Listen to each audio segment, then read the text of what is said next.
કરો આરંભ. મંગલાચરણં હિંસા સંતાનહિંસારો યથા દાંભુજરેણવ શ્રિયાનંતાન નિજાચારાન પ્રણમામિ મુહુર્મુહુઃ યદનુગ્રહતો જંતુ સર્વદુઃખાતિઓ ભવેત તમહં સર્વદા વંદે શ્રીમદ્વલ્લભનંદનમ અજ્ઞાનતિમિરાન્ધસ્ય જ્ઞાનાંજનશલાકયા ચક્ષુરુન્મીલિतं येन तस्मै श्रीगुरवे नमः नमामि हृदये शेषे लीलाक्षीरतिशायनं लक्ष्मीसहस्रलीलाभिः सेव्यमानं कलानिधिं चतुर्विश्य त्रिविंशता षड्भिर्विराजते योऽसौ पञ्चधारतये नमः। धन्यवाद प्रणाम जी जी। अरे रुचि हाँ बोलो। કૃષ્ણદાસજી નો થતો પ્રસંગ. એકવાર વૈષ્ણવો કુંભનદાસજી પાસે ગયા ને એમને કહ્યું કે કુંભનદાસજી માર્ગની રીતિ શું હોય? તો એમને કહ્યું કે આપ કૃષ્ણદાસજી ને પૂછો. તો વૈષ્ણવે કહ્યું અમને ડર લાગે છે એમને પૂછવામાં. તો કુંભનદાસજીએ કહ્યું કે હું બી આવું તમારા સાથે. તો ત્યારે તો પછી હું તો ત્યારે પૂછે ને કુંભનદાસજીએ કૃષ્ણદાસજીને કહ્યું કે માર્ગની રીતિ શું હોય? તો કૃષ્ણદાસજી એમને કહ્યું કે આપ મોટા છો, આપના સામે કેમ કહું? તો પછી કુંભનદાસજીએ કહ્યું કે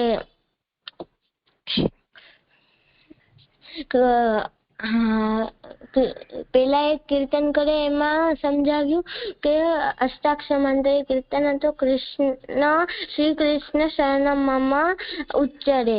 એ કીર્તન એમાં સમજાવ્યું કે અષ્ટાક્ષર મંત્ર. અને બીજો કીર્તન કર્યું એ હતો કૃષ્ણ એના મન માહી ગીત ગતિ વિજ્ઞાનની.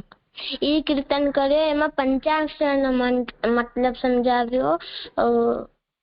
આમાંથી શીખ મળે છે કે આપણે વૈષ્ણવ નો જો આપણે આપણા ઘરે વૈષ્ણવ હોય તો એમનો સન્માન કરવો જોઈએ. શાબાશ. આમાં શબ્દ છે અષ્ટાક્ષર મંત્ર છે. અષ્ટાક્ષર સંસ્કૃત નો શબ્દ છે. અષ્ટાક્ષર એટલે 8 અક્ષર. અને બીજો શબ્દ છે વૈષ્ણવ, જે વિષ્ણુના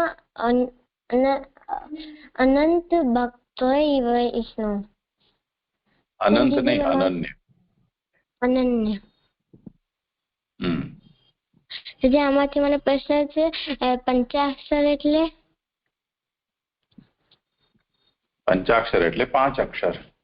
એ પણ એક મંત્ર છે જે બ્રહ્મ સંબંધ મંત્ર ની સાથે જોડાયેલો છે. બ્રહ્મ સંબંધ નો ગદ્ય અને પંચાક્ષર મંત્ર એ બંને ભેગું થઈને અને સગદ્ય પંચાક્ષર મંત્ર એમ કહેવાય છે.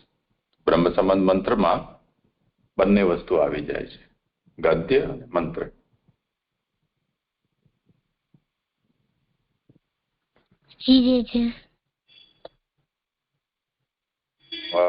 રાजेश નથી આવ્યો?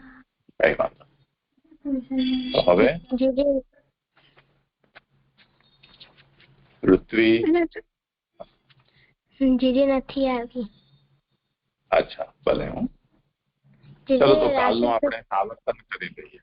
હા બોલ. કઈ નહીં.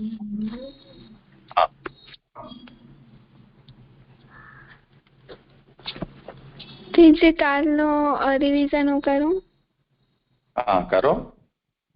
તેથી કાલે આમ પ્રશ્ન થયો હતો કે કાળ, દેશ અને દ્રવ્યને લોકાશ્રયમાં લીધું છે એ પેલા 3 શ્લોકમાં સમજાવે છે, અને કર્તા, કર્મ અને મંત્રને વેદાશ્રયમાં બતાવે છે એમનું નિરૂપણ એ 4, 5 અને 6 શ્લોકમાં. તો પછી આ કાળ, દેશ અને દ્રવ્યને વેદાશ્રયમાં કેમ નથી, એનું નિરૂપણ વેદાશ્રયમાં કેમ નથી કર્યો? તો એનો સમાધાન એનો ઉત્તર એમ લઈ શક્યા કે કોઈ વ્યક્તિ વેદ જાણતો હોય કે ન જાણતો હોય, ધર્મના નિયમો એને ખબર હોય કે ન ખબર હોય, પણ કાળ, દેશ અને દ્રવ્ય તો બધાને જ ખબર છે, બધા જ જાણે છે. એટલે કલિકાળ સર્વત્ર વ્યાપ્ત બધા જ કાળમાં છે, અને ચાહે વ્યક્તિ ધાર્મિક હોય કે અધાર્મિક હોય. તે જ રીતે દેશ એટલે જગ્યા, સ્થાન, જે કોઈ પણ છે બધા દેશમાં જ છે, એક જ દેશમાં છે. ધાર્મિક વ્યક્તિ હોય કે તીર્થ સ્થાન પર જવા વાળા વ્યક્તિ હોય કે મ્લેચ્છ હોય કે અધાર્મિક હોય, બધા જ આ એક જ દેશમાં છે. તો એટલે જે તીર્થમાં પુણ્ય કમાવા જાનાર વ્યક્તિ હોય કે મ્લેચ્છ એટલે કે જે અધર્મી હોય, જે ધર્મના વિરુદ્ધ હોય, એને મ્લેચ્છ કહેવાય છે. ઈ હોય કે બધા જ આ દેશમાં રહીએ છે. તો આ દેશમાં રહેનાર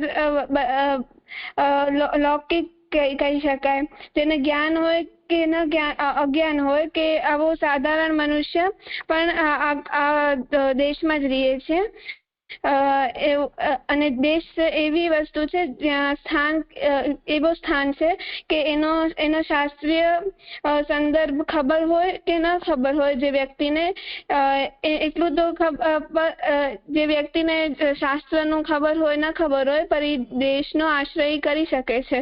તે દરેક સ્થાનમાં દેશ તો હોય જ છે. તો એના પછી આવે છે દ્રવ્ય. તો દ્રવ્ય એટલે કે વસ્તુ માત્રમાં માનવ, દાનવ, દેવો, બધા જ પ્રાણી, પક્ષી બધા જ આવી જાય છે. તો આ 3 દેશ, કાલ અને દ્રવ્ય એવી વસ્તુ છે કે એમના કોઈ શાસ્ત્રીય કર્મ ના પણ હોય કે ધર્મના શ્રદ્ધા રાખવા વાળા ના પણ હોય માણસો, તો પણ એ લોકો આ લોકમાં રહે છે. તો એટલે આ જે 3 કાળ, દેશ અને દ્રવ્ય છે, એ લોકોનો શાસ્ત્ર અને વેદથી કોઈ સંબંધ નથી, અને એ લોકોમાં કંઈ એવું ઉપલબ્ધ બી નથી. એટલે આ લોકથી સંબંધિત છે, સામાન્ય રૂપે સામાન્ય છે. ને અહીંયા આમાં કોઈ વેદ કે શાસ્ત્રમાં ઉપલબ્ધ કે સુલભ, અને આ દેશ, દ્રવ્ય અને કાળ સરળતાથી બધાને ઉપલબ્ધ થઈ શકે છે, અને એટલે આ લોકમાં ગણાયો છે. જે મને એવું સમજાયું હતું કાલે. અને પછી કાલે જે શ્લોક કર્યો તો બીજો શ્લોક, એનામાં સત્પીડા વ્યગ્ર લોકેશુ, એનું મતલબ પહેલા જોયું હતું કે એનો મતલબ એમ થાય છે કે સર્વસામાન્ય લોકોના ચેતમાં વિક્ષિપ્ત વ્યગ્ર એટલે કે વિક્ષિપ્ત વ્યગ્ર કે ઉદ્વેગિત થઈ ગયા છે. કેમ કે જ્યારે એ લોકો એવી રીતે ઉદ્વેગિત થઈ જાય છે જ્યારે એ લોકો સારા પુરુષોને પીડા થતા જ હોય છે. એટલે એનો મતલબ એમ લઈ શકીએ કે સત્પુરુષોને થતી પીડા જોઈ સામાન્ય લોકોના મનમાં વિક્ષિપ્ત થઈ ગયો છે. તે લોકો ઇન્સિક્યોર ફીલ કરે છે. તો આનો શ્લોકનો અર્થ એમ જોયો હતો કે જેટલા સ્થાનો છે તે મ્લેચ્છોથી આક્રાંત થઈ ગયા છે. મ્લેચ્છો એટલે જે ધર્મ વિરુદ્ધ હોય એ લોકો, એ મ્લેચ્છો સર્વત્ર વ્યાપ્ત થઈ ગયા છે, ફેલાઈ ગયા છે, વસી ગયા છે. તે કારણે કેમ કે ધર્મ વિરુદ્ધ એમનો આચાર વિચાર છે, તો જે સ્થાનોમાં એ વસી ગયા છે એ બધા પાપના સ્થાન બની ગયા છે. મ્લેચ્છોને આક્રાંત થવાથી પુરુષો છે એ લોકો પીડા સહન કરે છે, અને એમને જોઈને અન્ય સાધારણ લોકો ડિસ્ટર્બ થઈ ગયા છે. એમના મનમાં ચિંતા થાય છે. એ લોકો હતાશ થઈ ગયા છે. તો દેશની આવી સ્થિતિ થઈ ગઈ છે. તો શ્રી કૃષ્ણના ચરણ કમળ જ આપણો આશ્રય છે. શ્રી કૃષ્ણના ચરણ કમળ જ સૌથી શ્રેષ્ઠ અને નિર્ભય આશ્રયનું સ્થાન છે. એનો જ આશ્રય સાચો આશ્રય છે. જે મને એવું સમજાયું હતું. સરસ.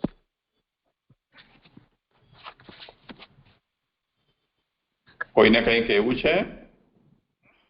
જી મને એવી પણ સમજણ પડી હતી, મને એ વસ્તુ એડ કરવું પડ્યું હતું કે આપણે એવું પણ જોયું હતું ગઈકાલે કે જે કાલમાં જે સામર્થ્ય જે છે કે કાલની અંદર સામર્થ્ય કે અસામર્થ્ય નથી, પણ જે કારણ કે જે બધી જ વસ્તુ ભગવાન કારણ કે ભગવાન તો એ બધાથી શ્રેષ્ઠ છે, એટલે એમના ઈચ્છાથી જેટલું પણ સ્થાપિત કરે સામર્થ્ય, તો એટલું જ એમનામાં સામર્થ્ય હશે. અને એવું ઈચ્છે કે ભગવાન એવું ઈચ્છે કે એમનામાંથી સામર્થ્ય છુપી લઉં છે, તો એ છુપી પણ લે. તો એટલે કાલની અંદર સામર્થ્ય કે અસામર્થ્ય નથી, પણ ભગવાનને એવી ઈચ્છા હોય કે સ્થાપિત કરવું છે કે છુપાઈ લેવું છે, તો એ ભગવાન પર છે. મને એવું એડ કરું તું જે છે. હા હા, સારી વાત છે. જે મને કાલે એક પ્રશ્ન હતો. હા બોલ. જે મને એ પ્રશ્ન હતો કે કૃષ્ણાશ્રય ગ્રંથમાં તો એમ કીધું છે કે આપણે મુહૂર્ત ને એવું બધું ના જોવું જોઈએ, પણ શાસ્ત્રમાં તો એમ બધું કીધેલું છે કે આપણે મુહૂર્ત ને એવું બધું જોવું જોઈએ. અને એક રીતે અને શાસ્ત્ર છે એ તો ઠાકોરજીની જ આજ્ઞા છે, તો ઠાકોરજી શાસ્ત્ર થ્રુ એમ કહે છે કે આપણે મુહૂર્ત ને એ બધું જોવું જોઈએ, પણ કૃષ્ણાશ્રય ગ્રંથમાં એમ કહે છે કે આપણે એવું બધું ના જોવું જોઈએ. તો આ બે વસ્તુ સમજમાં ના આવી.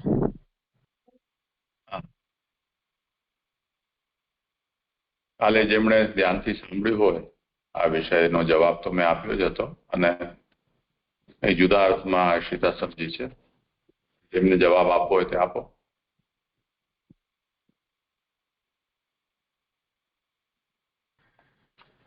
જે મને કાલે એવું સમજાયું હતું કે આપે કાલનો મતલબ સમજાયો હતો કે ઠાકોરજી પહેલા તો ઠાકોરજી પોતે જ ઠાકોરજીએ કાલનો સ્વરૂપ ધારણ કર્યો, એટલે કાલના પણ કાલ ઠાકોરજી જ છે, ભગવાન જ છે.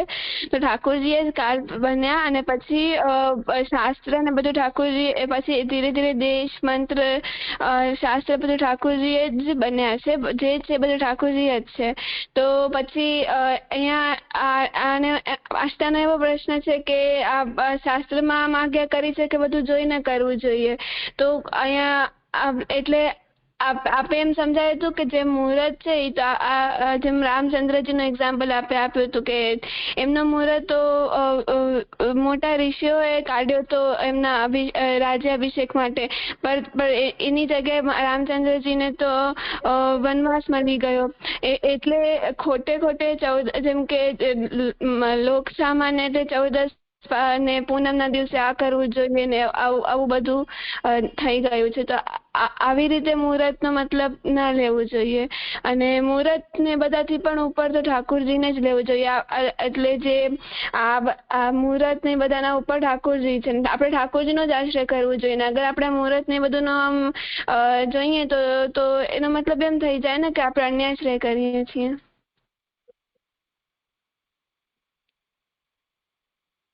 શું સમજાયું આશિતા? તને મળ્યો જવાબ?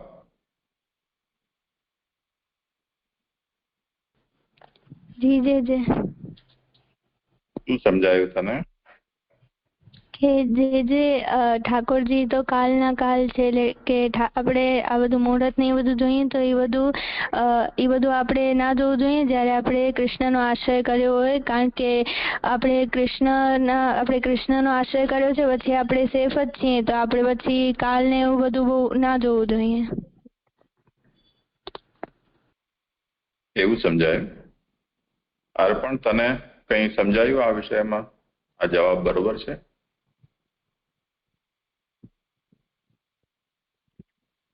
મને એવું લાગે છે કે જે ભક્તિ એ મને સાચું લાગે છે કે જે જ્યોતિષ શાસ્ત્રમાં કે જે શાસ્ત્રમાં જે કીધું છે કે એ બધી વસ્તુ આપણે ફોલો ના કરવી જોઈએ, પણ ખાલી આપણે કારણ કે એનામાં કીધું છે કે આવું ફોલો કરવાનું અને પેલું ફોલો કરવાનું, પણ એવું આપણે ના કરવું જોઈએ. ખાલી ઠાકોરજીનો આશ્રય રાખવો જોઈએ. અચ્છા, ઓર કોઈ છે બંસી કે કોઈ જોડાયું છે? એમને કંઈ કહેવું છે આ વિષયમાં? મેં આજ કહ્યું હતું કે બીજું કંઈ? જે આમાં મને એવું લાગે છે કે આપણે કાલે સમજાયું હતું કે આપણે મુહૂર્તને તે જોવાના, પણ એમાં એવું નહીં કે એનાથી આપણે એટલો મુહૂર્ત પર જ આપણે ડિપેન્ડન્ટ નહીં થવાનું કે આ મુહૂર્તમાં નહીં જ કરવાનું, ભલે ને પછી એમાં બી ઠાકોરજીનું ઠાકોરજીથી કંઈક એવું આવી જતું હોય કે ઠાકોરજીથી જોઈન્ટ એમાં કંઈક તો ઠાકોરજીને પરિશ્રમ પડતો હોય એવું કંઈક નહીં. મુહૂર્ત એટલી હદ સુધી મુહૂર્તનો આપણે આશ્રય નથી લેવાનો, પણ આ શાસ્ત્રની આજ્ઞા છે ને નોર્મલી આપણે ઠાકોરજીનો આશ્રય લઈને મુહૂર્તને આપણે જો ફોલો કરી શકતા હોય તો ઠીક, નકર આપણે ઠાકોરજીનો જ આશ્રય લેવો જોઈએ.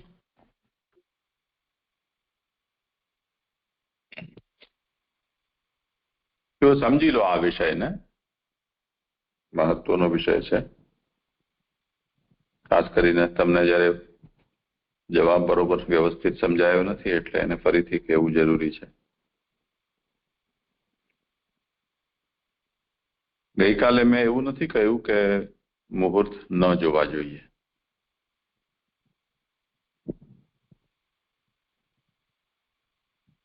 પણ બે વાત છે.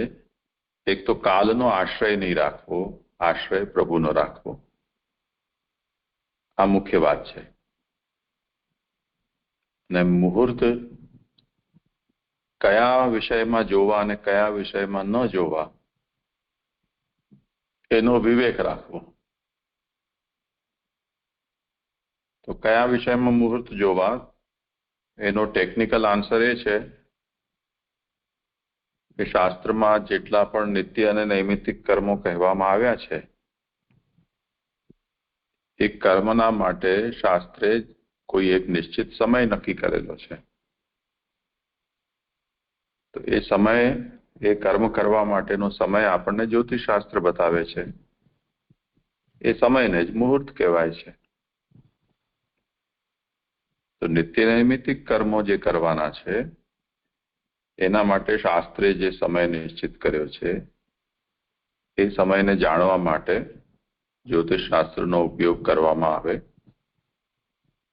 તો એમાં કોઈ અનુચિત વાત છે જ નહીં. તે સિવાય કોઈ પણ વાત છે, એટલે તમે જમવા બેસો તો મુહૂર્ત જુઓ, શાક લેવા જાઓ તો મુહૂર્ત જુઓ, એમ વધુ પડતો જે કાલનો આશ્રય છે અને ખાસ કરીને એને આશ્રય કરતા પણ મનમાં ડર, એ અન્યાશ્રય પ્રેરિત છે. આપણા મનમાં ઊંડાણમાં ક્યાંક અન્યાશ્રય ભરાયેલો છે. અન્યાશ્રય એટલે કાલનો આશ્રય, કે જેને કારણે આપણે એમ ડરી રહ્યા છીએ કે જો આ કાલમાં આપણે આ કાર્ય કરશું તો અનિષ્ટ થશે, ખરાબ થશે.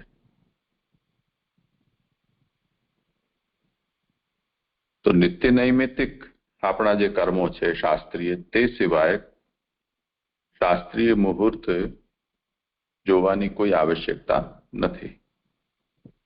યદિ એવું આપણે કરી રહ્યા છીએ એટલે કે નિત્ય અને નૈમિત્તિક કર્મો સિવાયના કામમાં જો આપણે મુહૂર્તનો આગ્રહ રાખી રહ્યા છીએ તો કંઈક ગડબડી છે, ક્યાંક ચોર છે મનમાં અન્યાશ્રયનો, એવો એનો મતલબ થયો. એને ઉદાહરણથી આપણે સમજવું હોય તો જેમ પંચાંગ જેને કહેવાય, તિથિ, વાર, નક્ષત્ર, યોગ અને કરણ, આ 5 પંચાંગ કહેવાય. એમાં યોગ કરણને જવા દો તો તિથિ, વાર અને નક્ષત્ર તો કમસે કમ આપણને જરૂર પડે જ છે, વ્યવહારમાં પણ જરૂર પડે છે. હવે આપણે ક્રિશ્ચિયન કેલેન્ડર વાપરતા થઈ ગયા એને કારણે તિથિ વારની જરૂર નથી પડતી, પણ નહીં તો વ્યવહાર તો બધાનો એ રીતે જ ચાલતો ને. જેમ જૂના સમયમાં શુક્રવાર કે રવિવારની રજા ન હતી, મુસલમાનોએ શુક્રવારની રજા માની, ક્રિશ્ચિયનોએ રવિવારની રજા માની. કેમ કે બાઇબલ, કુરાનમાં એમ લખેલું છે કે અલ્લાહે સૃષ્ટિ બનાવી એ 7 દિવસમાં બનાવી અને શુક્રવાર છેલ્લો દિવસ હતો, તે દિવસે આરામ કર્યો અને અલ્લાહે બધાને આદેશ આપ્યો કે આ દિવસે બધાએ આરામ કરવાનો. એટલે શુક્રવારે બધા લોકો આરામ કરે છે. ક્રિશ્ચિયનોના બાઇબલમાં એમ લખેલું છે કે એમના ગોડે સૃષ્ટિ બનાવી અને પછી રવિવાર હતો તે દિવસે એમણે આરામ કર્યો, એટલે બધાએ આરામ કરવાનો. તો આપણે ન તો મુસલમાન છીએ ન ક્રિશ્ચિયન છીએ, તેમ છતાં પણ આપણે એ લોકોના ધર્મગ્રંથની આજ્ઞાને પાળી રહ્યા છીએ, કેમ કે બંને ધર્મના લોકોની ગુલામી આપણે સહન કરી છે અને હજી પણ એ ગુલામી, આપણી માનસિક ગુલામી એમાંથી નીકળી નથી. તો અરબસ્તાનમાં ને ત્યાં આપણે જઈએ, સાઉદી અરેબિયામાં ને ત્યાં એ લોકો શુક્રવારે રજા પાડે. બાકી અંગ્રેજોના ગુલામ જેટલા પણ રહ્યા છે એ બધા લોકો રવિવારની રજા પાડે છે. જૂના સમયમાં 14 અમાસના દિવસે રજા પડતી આપણા હિન્દુસ્તાનમાં. ચતુર્દશી અને અમાવસ્યા હોય તે દિવસે ગુજરાતીમાં એને એમ કે પાંખી પાડે, એટલે તે દિવસે કામ ન કરે. તો હજી પણ જે લોકો આ સરકારી ભણતર જે લોકોએ ભણ્યું નથી અને જે લોકો માનથી ક્રિશ્ચિયન બન્યા નથી કે મુસલમાન બન્યા નથી, એ પ્રજા છે જે વર્કિંગ ક્લાસ કહેવાય કે લેબર ક્લાસ કહેવાય, એ લોકો આજની તારીખમાં પણ 14 અમાસના દિવસે રજા પાડે છે. એ લોકો શુદ્ધ ભારતીય છે આ અર્થમાં. આપણે એમને અભણ કહીએ છીએ, લોઅર ક્લાસ કહીએ છીએ, પણ જે આપણા સંસ્કાર છે એ સંસ્કારમાં એ સૌથી વધારે આગળ છે, આપણાથી વંદનીય છે. એમણે એ તિથિઓને જીવિત રાખી છે. તો વ્યવહાર બધા તો આપણા એ તિથિથી ચાલે છે. તો મુહૂર્તની અંદર ખાલી ચોઘડિયા કે સમય એટલે મિનિટ કલાકો જ ખાલી જોવાની હોય છે એવું નથી. તેથી વાર, માસ, પક્ષ, ઋતુ, પછી સંવત્સર એટલે વર્ષ, ઘણી બધી વસ્તુઓ જોવાની હોય છે.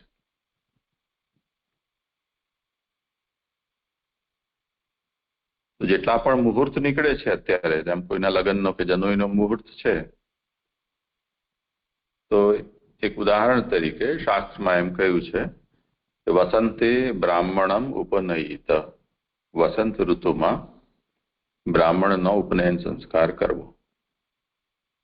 ગ્રીષ્મે રાજન્ય, ક્ષત્રિયોનો ઉપનયન સંસ્કાર ગ્રીષ્મ ઋતુમાં કરવો. શરદી વૈશ્ય, શરદ ઋતુમાં વૈશ્યોનો ઉપનયન સંસ્કાર કરવો. હવે બ્રાહ્મણ, ક્ષત્રિય, વૈશ્ય કોઈમાંથી પણ જેને પણ ઉપનયન સંસ્કાર કરવો હોય તો એને પૂછવું પડશે જ્યોતિષીને, કે જે પણ મુહૂર્ત કાઢતો હોય એને પોતાના વર્ણ અનુસાર જે તે ઋતુ છે એની અંદર કરવાનું થશે. તો આ મુહૂર્ત નીકળી ગયું ને, તે પછી ઉપનયન સંસ્કાર માટેના કેટલાક બીજા પણ પેરામીટર્સ છે કાલના, કે ભાઈ એમાં ગુરુ અસ્ત ન થયો હોવો જોઈએ, કે જે બાળક છે જેનો ઉપનયન સંસ્કાર કરવાનો છે એની જન્મકુંડલીના અનુસાર ગ્રહ નક્ષત્રોની અમુક સ્થિતિ હોવી જોઈએ. તો આ બધા વિષયો છે એ જ્યોતિષ શાસ્ત્રથી સમજમાં આવે છે. અને ઉપનયન સંસ્કાર એક નૈમિત્તિક કર્મ છે, અનિવાર્ય છે. હવે જો એ શાસ્ત્રની રીતિથી આપણે કરવાનું હોય તો એના માટે સમય જે શાસ્ત્ર નિર્ધારિત કરે તે સમયમાં જ આપણને કરવાનું થાય. એ સમયનું જ્ઞાન આપણને જ્યોતિષ શાસ્ત્રથી મળે છે, ગણિત જ્યોતિષથી. તો એ ગણિત જ્યોતિષથી આપણને જે તે કર્મ છે એનું મુહૂર્ત પ્રાપ્ત થાય. એમાં કોઈ અન્ય આશ્રયનો વિષય નથી, કેમ કે આપણે થોડું કઈ હોશે જનોઈ કરવી છે. શાસ્ત્રે કીધું છે કે ભાઈ તમે બ્રાહ્મણ ક્ષત્રિય વૈશ્ય હો તો તમારી જનોઈ થવી જોઈએ. શાસ્ત્ર ભગવાનની આજ્ઞા છે તો આપણે શિરોધાર્ય કરી. પછી શાસ્ત્ર એમ કહે છે કે જનોઈ આ કાલમાં જ થઈ શકે તો એના માટે તમે મુહૂર્ત કઢાવો, તો આપણે મુહૂર્ત કઢાવ્યું. તો આ જેટલા પણ નિત્ય કર્મો અને નૈમિત્તિક કર્મ છે, એમ નિત્ય કર્મ છે તો સંધ્યા નિત્ય કર્મ છે. સંધ્યા કયા સમયમાં કરવી જોઈએ? 3 સંધ્યા હોય તો 3 સમય એના નિશ્ચિત કરવા પડે. તો ઉત્તમા તારકો પેતા એમ કહ્યું છે. પ્રાતઃ સંધ્યા માટેનો ઉત્તમ સમય એ છે કે જ્યારે આકાશમાં તારાઓ દેખાતા હોય, હજી અસ્ત ન થયા હોય અને સવાર પડવાની તૈયારી હોય, સૂર્યોદય થવાની. તો તે સમયે સંધ્યાનો આરંભ થવો જોઈએ અને જ્યારે સૂર્ય ઉદય થાય તે વખતે અર્ઘ્ય પ્રદાન કરી અને ગાયત્રી મંત્રનો જપ કરવો જોઈએ. તો હવે આ જે છે એ શાસ્ત્રમાં નિશ્ચિત કરેલું છે કે સંધ્યાનો આ સમય છે, મધ્યાહન સંધ્યાનો. તે પ્રમાણે સૂર્ય મસ્તક ઉપર હોય, મધ્યાહન જ્યારે હોય. આ બધા કાલ છે. પ્રાતઃકાલ, મધ્યાહન કાલ, અપરાહ્ન કાલ, સાયંકાલ. અને એ બધાના લક્ષણો બતાવેલા છે કે અપરાહ્ન કે મધ્યાહન કોને સમજવું, સાયં કોને કહેવું. તો તે અનુસાર સમયનું નિર્ધારણ કરીને એટલે મુહૂર્ત જોઈને તે પછી એ કર્મ કરવાનું. એમ ગ્રહણ આવ્યું એની અંદર પણ બધું આ જોવાનું છે. ગ્રહણના સમયે જ્યારે ગ્રહણના સૂતકનો મધ્યકાલ હોય તે વખતે ગ્રહણ નિમિત્ત દાનનો સંકલ્પ કરવો જોઈએ. વગર તો જ્યોતિષીએ કે સમયને જોઈએ તો થઈ ન શકે ને. તો એ જોવું પડશે. આપણે ટિપ્પણીમાં અને એક પંચાંગ વગેરેમાં આપણે જોતા હોઈએ છીએ કે કેટલા વાગે વેદ લાગે છે, કેટલા વાગે સ્પર્શ થાય છે, ક્યારે એનો મધ્ય છે, ક્યારે એનો મોક્ષ છે. તો આ બધું જ્યોતિષ શાસ્ત્રનો વિષય છે જે કાલ ગણના કરે છે.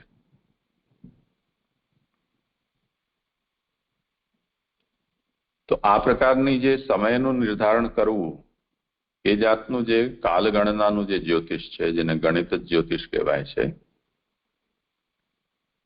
એ નિત્ય નૈમિત્તિક કર્મોના કરવા માટે એમાં કોઈ દોષ નથી. પણ જેને ફલિત જ જ્યોતિષ કહેવાય છે, એટલે જે લોકો શુભ અશુભ ફલનું કથન કરે, હસ્તરેખા જુએ ને મનુષ્યની છાયા જુએ, પછી આવું થશે તેવું થશે ને એના માટે તમે આવા જપ કરો કે આ વસ્તુ પહેરો કે આવા નંગ પહેરો, આ બધું શુદ્ધ અન્યાશ્રય છે. તો એ વિષયમાં તો શ્રી મહાપ્રભુજી જ નહીં પરંતુ શાસ્ત્રનો પણ પોતાનો કઈ એની પ્રશંસા નથી કરતું. પણ નિત્ય નૈમિત્તિક કર્મ ના કરવા માટે કયો કાલ શાસ્ત્ર દ્વારા યોગ્ય કહેવામાં આવ્યો છે, એ કાલનું નિર્ધારણ કરવા માટે મુહૂર્ત કઢાવવું એમાં કોઈ અન્યાશ્રય નથી. એ તો ભગવદ આજ્ઞા છે. આવ્યું વિષય સમજમાં?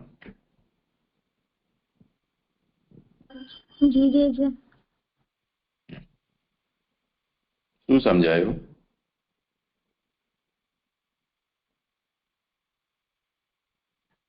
જી મને એ સમજાયું કે આપણે નિત્ય કર્મો હોય કે એ બધા આપણે જેમ કે જનોઈ કે કાંઈ લેવાની છે તો એના માટે જે મુહૂર્ત હોય એ આપણે જોવું જોઈએ.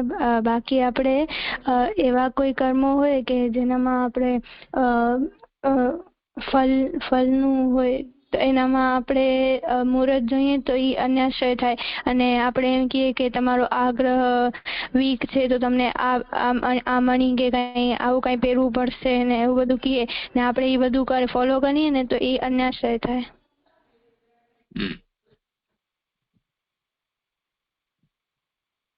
ઓર કોઈને કેવું છે કઈ?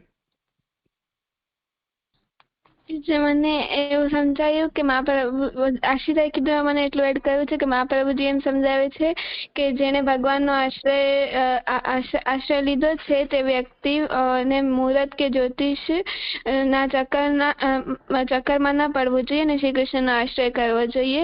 એવા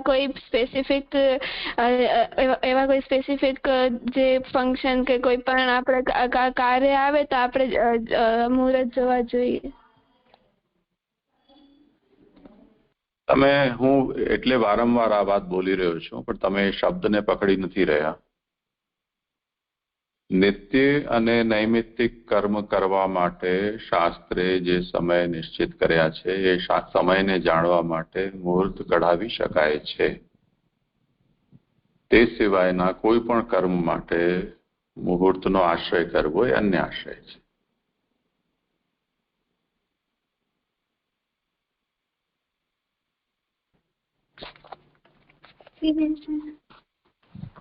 શું એવું સમજાયું કે નિત્ય કે નૈમિત્તિક કર્મ માટે જે શાસ્ત્રમાં સમય બતાવ્યા છે તેમાં મુહૂર્ત કઢાવવાનું કહ્યું છે એ કઢાવશો તો આવશ્યક છે, બાકી મુહૂર્ત ના કઢાવવા જોઈએ. જે મને એવી સમજણ પડી કે જે શાસ્ત્રમાં જેટલા નિત્ય અને નૈમિત્તિક કર્મો છે જે બતાવ્યા છે એને સ્પેસિફિક સમય જોવા માટે જ્યોતિષ શાસ્ત્રમાં જે મુહૂર્ત કાઢવા માટે યોગ્ય છે, તો પણ બીજા કશામાં આપણે મુહૂર્ત કાઢવા ના જોઈએ કારણ કે અન્યાશ્રય કહેવાય છે. મને એવી સમજણ પડી છે. હા, શાબાશ.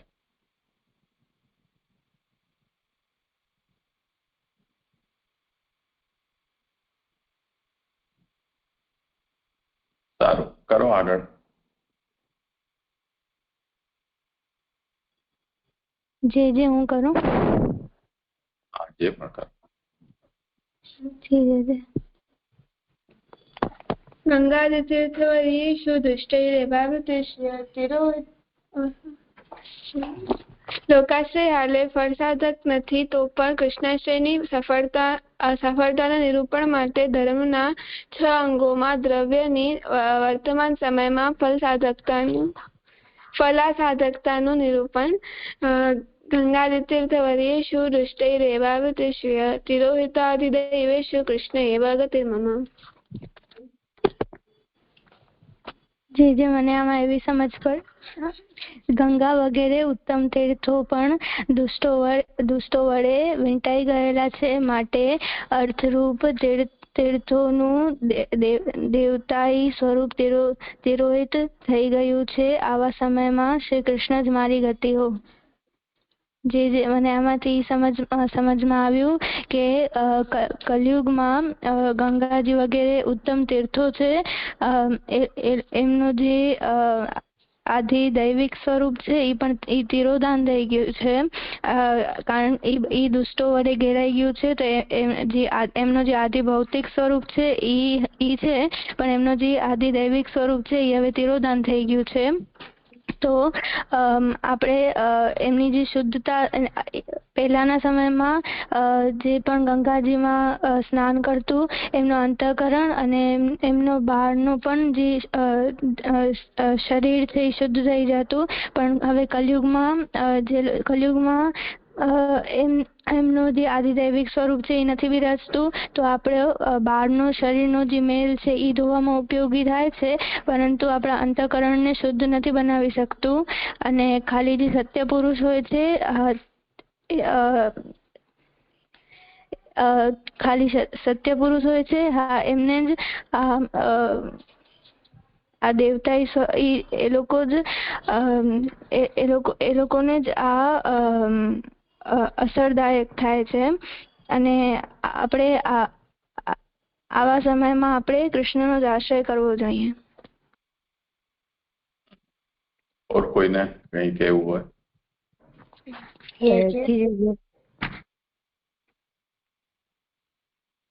શ્રીજી, મને આમાં એવું સમજાયું કે આપણે પેલા શ્લોકમાં સમજ્યું કે કલવ એટલે કલયુગમાં જે શબ્દ છે તે બધા શ્લોક વડે જોડાશે જ. તો એના આમાં જોઈએ તો કલવ ગંગા તીર્થ વર્યેશું એટલે કે જેમ પેલા શ્લોકમાં જોયું કે આ કલિકાલ જ કલિકાલ જ વ્યાપક નથી રહ્યો, તો કલિકાલમાં આવતી જેટલી પણ વસ્તુઓ કે તીર્થો વગેરે જેટલું પણ છે એ આપણા માટે વ્યાપક નહીં રહે, કારણ કે કલિકાલ જ એવો છે. તો કલિકાલ જ દુષ્ટ થઈ ગયો છે.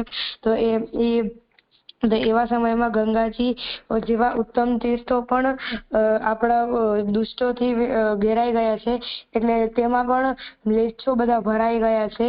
તો તેના માટે તેમના અર્થરૂપ દેવતા સ્વરૂપ તિરોધાન થઈ ગયું છે. એટલે પહેલાના સમયમાં ગંગાજીનું મહત્વ ઘણું હતું કે તેમના જે અનન્ય ભક્તો હતા તેમને ગંગાજીનું જે આદિદેવિક સ્વરૂપ હતું તેમના પણ બધા જે અનન્ય ભક્તો હતા તેમને દર્શન થતા હતા.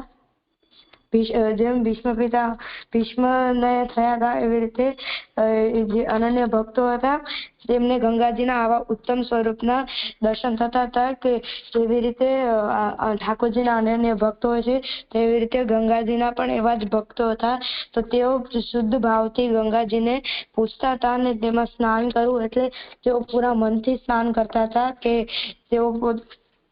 તેમાં સ્નાન કરવાથી તેમના બધા પાપને ધોવાઈ જશે એવા મનથી સ્નાન કરતા હતા. પણ હમણાંના સમયમાં એવું નથી રહ્યું. હમણાંના સમયમાં કોઈને પૂછે ગંગાજી એટલે એવું એમ કે તે તો ખાલી એક પાણીવાળી નદી છે, તેમને ગંગાજીનું કોઈ મહત્વ ખબર નથી. એટલે ગંગાજીમાં લોકો સ્નાન કરવા ખાલી ગરમીના ટાઈમમાં પોતાને ઠંડક મળે એટલે જ ગંગાજીમાં સ્નાન કરવા જાય છે. બીજું કોઈ એમને એવો કોઈ ઉદ્દેશ્ય નથી હોતો કે તેમના પાપ ધોય. તે ગંગાજીના પાણીમાં કપડાં બી ધોવે છે, વાસણ બી ધોવે છે, તેમાં સ્નાન પણ કરે છે. તો તેઓ ગંગાજીને એકદમ ખાલી નોર્મલ વોટર જ યુઝ કરે છે. આદિભૌતિક સ્વરૂપની જેમ જ વાપરે છે કે આ બધા નોર્મલ પાણી જેમ આ પાણી છે તેઓ એમનું કોઈ મહત્વ નથી સમજતા. તો એવા સમયમાં શ્રી કૃષ્ણ જ મારી આશ્રય હો એવું મને સમજાયું. અચ્છા, और કોઈ? મને એવું સમજાયું કે દ્રવ્ય એને કહેવાય કે વસ્તુ માત્ર કહેવાય કે વર્લ્ડલી કે આઉટર વર્લ્ડલી ઓબ્જેક્ટ્સ. તો પહેલા એવું હતું કે જેમને ચમત્કારી જે દ્રવ્ય હોય તો એમનું ઉદ્ધાર થઈ જાય. તો અહીંયા યશ મહાપ્રભુજી ગંગાજીનું એક્ઝામ્પલ આપે છે કે ગંગાનું જળ કે જે ગંગાજી જે છે તો ગંગાજી તો એક ઉત્તમ તીર્થ છે. એ બહુ ઉત્તમ તીર્થ છે. પણ હવે એ ઉત્તમ ગંગાજી નજીક આપણે જઈએ તો ત્યાં બધા દુષ્ટો કે મ્લેચ્છો ભરાઈ ગયા છે. અને તો એટલે હવે ગંગાજી એ અપવિત્ર થઈ ગયું છે અને ખરાબ દોષો રહેલા છે ત્યાં મ્લેચ્છોના કારણે કે દુષ્ટોના કારણે. તો એવી જ રીતે જે દ્રવ્ય જે છે તો એ દ્રવ્યથી હવે આપણું ઉદ્ધાર નહીં થઈ શકે. કારણ કે હવે દ્રવ્યથી ઉદ્ધાર નહીં થઈ શકે, પણ ખાલી આમને ભગવાનના આશ્રયથી જ આપનો ઉદ્ધાર થઈ શકે છે. મને એવી સમજણ પડી જાય છે. સારી વાત છે.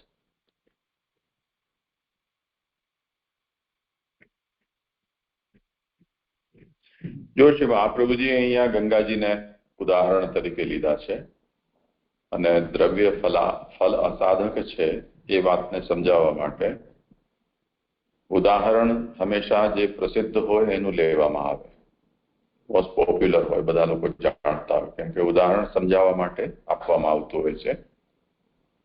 જો ઉદાહરણ બહુ અઘરું હોય તો લોકોને ફરી પાછું ઉદાહરણ સમજાવવા માટે બીજું ઉદાહરણ આપવું પડે. તો ગંગાજીના ઉદાહરણથી બધા લોકો તરત વાત સમજી જાય. એટલે મહાપ્રભુજી આજ્ઞા કરે છે કે ગંગા આદિ એનો મતલબ વગેરે, તીર્થ વર્ય એટલે તીર્થોમાં જે શ્રેષ્ઠ છે વર્યનો મતલબ. તો ગંગાદિ તીર્થ વર્યેષુ, જેટલા પણ શ્રેષ્ઠ તીર્થો છે એ બધા દુષ્ટોથી ઘેરાઈ ગયા છે, એટલે ત્યાં દુષ્ટો વસી ગયા છે. એ વાત આપણે ક્લેશાક્રાંતિશુમાં પણ જોઈ ચૂક્યા છીએ અને આપણે આપણા અનુભવથી પણ આ વાતને સમજી શકીએ છીએ. એનું બહુ જ કડવી હકીકત એ જાતની છે કે જો તમને કોઈ પ્રસિદ્ધ તીર્થ શોધવું હોય અને ન મળતું હોય તો મોટી મસ્જિદ શોધી લો તો તમને એની બાજુમાં એ તીર્થ મળી જશે. કેમ કે મુસલમાનોએ જે મૂળ સ્થાનોને એ લોકો તોડી ન શક્યા કે અપવિત્ર ન કરી શક્યા, તો એની બાજુમાં એ લોકોએ પોતાના સ્થાનો એને ઘેરીને એને બનાવ્યા કે જેથી એના નજીક એ લોકો રહી શકે અને જરૂર પડે તો એના ઉપર અટેક કરીને એને તોડી શકે કે હિન્દુઓ ઉપર હુમલો કરી શકે. તો ગંગાદિ તીર્થ વર્યેષુ દુષ્ટૈરેવાવૃતેષુ, દુષ્ટોથી ઘેરાઈ ગયા. હવે દુષ્ટથી ઘેરાઈ ગયા તો શું થાય એ હવે આગળ સમજાવવામાં આવે છે કે તિરોહિતાધિદૈવેષુ, જેમ સારા લોકો હોય એ લોકો ગંદા લોકોથી દૂર રહેવાનું પસંદ કરે. ક્યારે પણ સારા લોકો ગંદા લોકોની નજીક જાય જ નહીં, પણ ગંદા લોકોનો એ સ્વભાવ છે કે સારા લોકોની પાસે જાય અને એ લોકોને હેરાન કરે, જેથી એ લોકો ત્યાંથી દૂર ખસી જાય. તો જ્યાં જ્યાં પણ સાત્વિક સ્થાનો છે, ધાર્મિક સ્થાનો છે, પવિત્ર સ્થાનો છે, ત્યાં બધા ગંદા લોકો આવી ગયા. એનાથી એ જે તીર્થનો અંદર જે તેનું જે પર્સનલ ફોર્મ છે, જેને આપણે અધિદેવ કહીએ છીએ, તીર્થના દેવતા, એ ગંદા લોકોના આવવાને કારણે તિરોહિત થઈ ગયા. તો તિરોહિતાધિદેવેષુ, અધિદેવો એના તિરોહિત થઈ ગયા. તો જે તીર્થો કોઈ સમયે એમના અંદર અધિદેવનો નિવાસ હતો એને કારણે તીર્થનું સેવન કરનારાઓનો ઉદ્ધાર કરી શકતા હતા, એ હવે અધિદેવનો નિવાસ એમાં નહીં રહી જવાથી એ તીર્થો દેવતા વિનાના થઈ ગયા. તો દેવતા ન હોય તો એ દેવની શક્તિ પણ ત્યાં ન હોય. એને કારણે હવે એ તીર્થો માત્ર એક ભૌતિક સ્થાન માત્ર રહી ગયા. ચાહે જલ હોય, ચાહે મંદિર હોય, ચાહે પર્વત હોય, ચાહે વૃક્ષ હોય, કોઈ ક્ષેત્ર હોય. તો અધિદેવના તિરોહિત થવાથી એમની આધ્યાત્મિક શક્તિ પણ જતી રહી, એટલે હવે ખાલી ભૌતિક સ્થાન માત્ર બચી ગયું. એનું એક ઉદાહરણ આપું છું. આ જે ગંદા લોકો છે, મ્લેચ્છો, એ લોકોની સ્ટ્રેટેજી કેવી હોય છે કે જેમ તમે હિન્દુ લોકો જ્યાં વસતા હોય, મેજોરિટી જ્યાં જેમની હોય,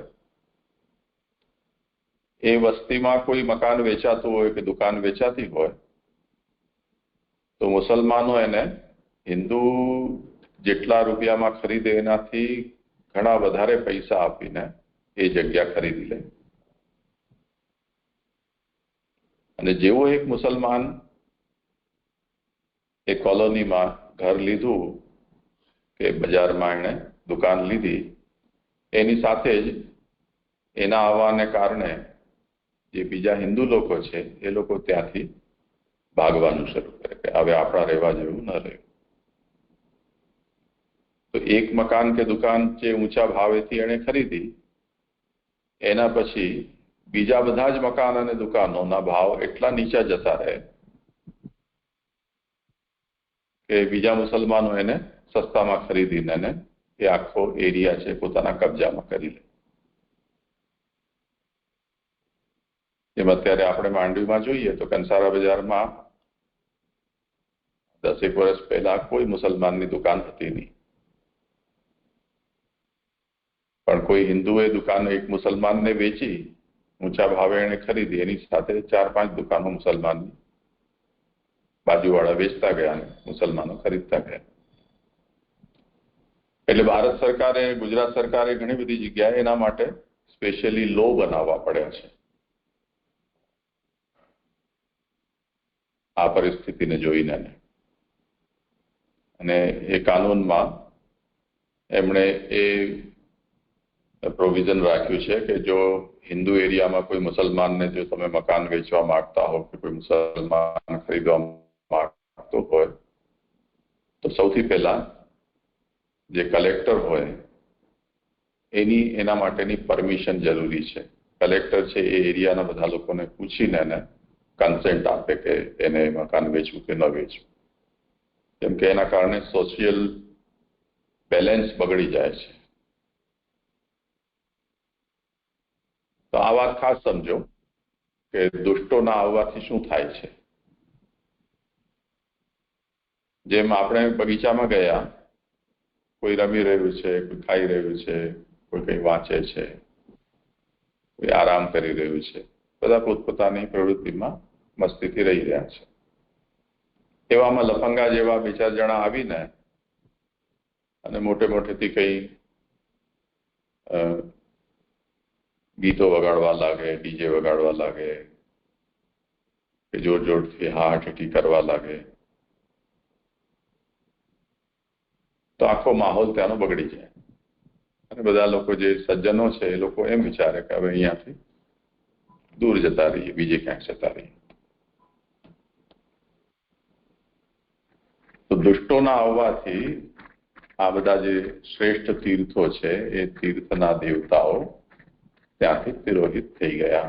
એને કારણે આ બધા તીર્થો શક્તિહીન થઈ ગયા. તો એ તીર્થો જે પોતે જ શક્તિહીન અને દેવ વગરના થઈ ગયા છે, એ બીજાનો ઉદ્ધાર કેવી રીતે કરી શકશે? એટલે કૃષ્ણ જ મારી ગતિ થાવ, કૃષ્ણ એવ ગતે મમ. તો આ વાત જે છે એ આમ કહેવામાં આવી ગંગા વગેરે તીર્થના નામે છે, પણ એ તો એક એક્ઝામ્પલ છે. ગંગાજીની જેમ જે પણ વસ્તુની અંદર એવું કંઈ વિશેષ મહાત્મ્ય વર્ણવવામાં આવ્યું હતું શાસ્ત્રમાં, એ દરેકના વિષયમાં આ વાત સમજવાની છે. એટલે આપણે એને કહ્યું કે આ દ્રવ્ય છે. દ્રવ્યનો મતલબ છે લિવિંગ કે નોન લિવિંગ ઓબ્જેક્ટ કે એન્ટિટી. એ કોઈ પણ વસ્તુ છે એને આપણે અહીંયા દ્રવ્ય તરીકે સમજવાની છે. તો ઘણા બધા લોકોની એવી સમજ છે, જેમ ઘણા લોકો પોતાના ઘરમાં પોઝિટિવ એનર્જી આવે એના માટે કોઈ પિરામિડ રાખે, ને કોઈ સ્ટાર લટકાવે, કોઈ સ્વસ્તિક લગાવે, કોઈ પેલા રિદ્ધિ સિદ્ધિના પગલા લગાવે, કોઈ વિચારે કે અહીંયા કાચબો રાખીએ, કે લાડવા જેવા એક બુદ્ધ આવે છે એ મૂકી દે. એમ ઘણી બધી વસ્તુઓની સંબંધમાં લોકોના મનમાં એવી જાતની મનોવૃત્તિ છે કે એના કારણે આપણું સારું થાય. તો આ બધામાં એ સમજવું જોઈએ કે હવે એ કોઈ વસ્તુઓમાં એવી કોઈ શક્તિ, એક તો સૌથી પહેલા પોતાની શક્તિ છે જ નહીં, ભગવાન દ્વારા જે એમના અંદર મુકાયેલી શક્તિ છે એ જ શક્તિ છે. અને કલિકાલમાં આ બધી કોઈ પણ શક્તિઓ કોઈમાં બચી નથી. એ કારણે એમનો આશ્રય એ કોઈ પણ મનુષ્યને ઉત્તમ ફલ આપી શકે કે એનો ઉદ્ધાર કરી શકે એવું સંભવ નથી. એટલે એવા કોઈ પણ દ્રવ્યનો આશ્રય ન કરીને શ્રી કૃષ્ણનો જ આશ્રય રાખવો જોઈએ. આ શ્રી મહાપ્રભુજી સમજાવે છે. ઠીક છે? આવ્યું સમજમાં? હા જી, મને એવી સમજણ. હા, મને એવી સમજણ પડી કે દ્રવ્ય એને કહેવાય કે જે લિવિંગ કે નોન લિવિંગ એન્ટિટી હોય એને દ્રવ્ય કહેવાય. તો હવે અહીંયા શ્રી મહાપ્રભુજી એક ગંગાજીનું એક્ઝામ્પલ આપે છે કે ગંગાજી કે વગેરે જે ઉત્તમ તીર્થો છે કે શ્રેષ્ઠ તીર્થો છે એ બધા દુષ્ટોથી ઘેરાયેલા છે કે ભરાયેલા છે. તો હવે જે આદિ દૈવિક જે રૂપ જે છે જે ગંગાજી કે બીજા તીર્થોમાં જે આદિ દૈવિક જે શક્તિ જે છે એ હવે તિરોહિત થઈ ગયું છે કારણ કે દુષ્ટો હવે અહીંયા રહેશે. તો એના લીધે હવે અને કારણ કે આદિ દૈવિક જે શક્તિ જે છે તિરોહિત થઈ ગયું છે તો આધ્યાત્મિક શક્તિ પણ તિરોહિત થઈ જાય છે એની સાથે જ. તો હવે ખાલી આદિ ભૌતિક જ શક્તિ રહી કે એટલે હવે ખાલી સામાન્ય નદી જ છે. તો એટલે દુષ્ટોના આવવાનાથી જે દેવી દેવતાઓ જે છે તીર્થોમાં ઉત્તમ તીર્થોમાં એ તિરોહિત થઈ ગયા છે દુષ્ટોના કારણે. તો એટલે આ ગંગાજીના એક્ઝામ્પલ પરથી એવું સમજવું જોઈએ કે જે વસ્તુ કે દ્રવ્યનું જે મહાત્મ્ય છે જે શાસ્ત્રમાં બતાવેલું છે જે એનું મહાત્મ્ય છે એનું મહાત્મ્ય હવે રહ્યું નથી. એ બધું જતું રહ્યું છે. તો એટલે આવા પરિસ્થિતિમાં આપણે ભગવાનનો જ આશ્રય આપણે રાખવો જોઈએ. મને એવી સમજણ પડી જોઈએ. શાબાશ. ઓર કોઈને કહેવું છે કઈ? જે મને એવું સમજાયું કે આ લોકમાં ગંગાજી વગેરે ઉત્તમ તીર્થો એટલે અહીંયા ગંગાજીનો એક્ઝામ્પલ એટલે લીધો છે કેમ કે એમનો ઘણો મહાત્મ્ય છે એટલે એમનો એ બહુ પ્રસિદ્ધ છે તેથી મહાપ્રભુજી અહીંયા ગંગાજીનો એક્ઝામ્પલ લીધો છે. તો એવા તીર્થો દુષ્ટોના એટલે કે જે આગળના શ્લોકમાં કહ્યું એમ લેચ્છો જેવા લોકોના વડે ઘેરાઈ ગયા છે. તો એવા એવું તો પછી આપે એક્ઝામ્પલ આપ્યો કે સારા માણસોથી ખરાબ માણસો મતલબ ખરાબ માણસોથી સારા માણસો છેટા જ રહીએ. તો એવી રીતે અહીંયા ગંગાજી વગેરે બધા તીર્થો નો જે આધિદૈવિક સ્વરૂપ છે એ તિરોધાન થઈ ગયું છે દુષ્ટોના વડે ઘેરાઈ ગયા છે. એટલે તો આવા ઉત્તમ તીર્થો પણ આપણો ઉદ્ધાર કરી શકે એમ નથી. એટલે આપણે શ્રી ઠાકોરજીનો જ આશ્રય લેવો જોઈએ, શ્રી કૃષ્ણનો જ આશ્રય લેવો જોઈએ. શાબાશ.